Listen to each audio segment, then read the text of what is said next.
Aostra, Astara, Ishtar, or any other pagan goddess. I have seen people allege that Easter is pagan for years all over the gutters of the internet. I've even heard it from other Christians who probably thought they were being cool and edgy and not like other Christians. Easter was originally a festival to the pre-Christian goddess Aostra. It wasn't, but here's where the myth comes from. There was this one 8th century Anglo-Saxon monk, Bede, who wrote this one sentence, one time, in one manuscript, that Easter was called Easter in Old English because there was this goddess Aostra who was associated with the springtime. So, according to Bede, the etymology of the Old English word for Easter was linked to her. And that is the sum total of everything we know about Aostra. One sentence from one monk. If anyone tells you that eggs or rabbits were associated with the goddess Aostra, they are lying because the name is literally all that we know. I have looked. I wanted to write a goddess based on Aostra in one of my fantasy books, and I learned to my deep disappointment that the name is all that there is. And while I'm sure someone has already typed this argument in the comments, no, Easter has nothing to do with the Mesopotamian goddess Ishtar either. Nor are eggs or rabbits associated with Ishtar. As for the goddess Astara, she was invented in 1835 by Jacob Grimm, one of the Brothers Grimm, who decided that there must have been a German version of Aostra over 1,000 years after Bede wrote his one line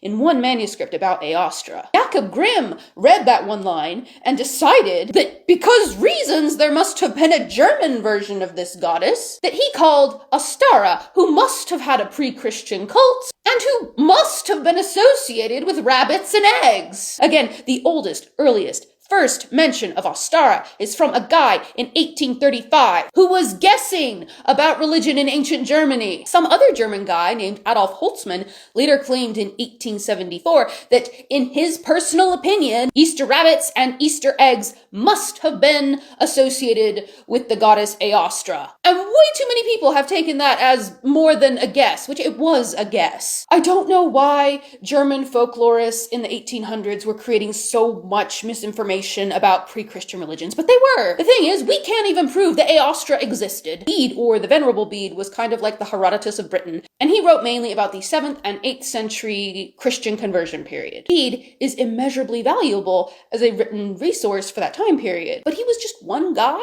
who entered the monastery at age 8, which wasn't unusual for the time. But that does mean that he probably wasn't an expert on paganism. So while he probably didn't deliberately lie about stuff, it is possible that there is stuff he just misunderstood or just didn't know, like the actual names of goddesses. But at least Bede actually lived during a time when these pre-Christian deities were being venerated, unlike our German friends Adolf and Jacob, who were again guessing based on that one sentence that Bede wrote. If this goddess Aostra existed, she appears in no other written record. There have been efforts to ascribe myths and legends to her, but those are all revisionist fan fictions from the last 200 years. And again, you cannot claim that rabbits or eggs are associated with her because the name is all that we have. Eggs and rabbits are both Christian symbols. During Lent, medieval people weren't supposed to eat eggs. Nowadays, Catholics only need to abstain from meat on Fridays during Lent, but during the medieval period, they were way more hardcore, and there would be no meats, no fats, no eggs for the full 40 days. This is where Fat Tuesday or Mardi Gras comes from. You eat all the fat prior to the start of Lent. So during Lent, people would save all the eggs, they would decorate them, and then at Easter they could eat them. As for rabbits, medieval people associated them with the Virgin Mary because medieval people thought that rabbits experienced virgin birth. Rabbits and hares can get pregnant whilst already pregnant. So medieval people assumed that that meant that they could get pregnant without sex. For funsies, this is the Madonna of the Rabbit from 1530, which predates the first mention of the Easter Bunny. The Easter Bunny, or Easter hare, ironically, appears to have originated in Germany. If Easter bunnies were a pagan tradition that survived conversion, we would expect to see mentions of Easter rabbits or Easter hares or something along those lines during the medieval period. But we don't. Rabbits did have Christian associations in the medieval era, but Easter rabbits specifically don't show up in the medieval era at all. Not until we get well into the early modern era in 1682 do we have the first recorded instance of an Easter hare, and with it something like an Easter egg hunt paired with the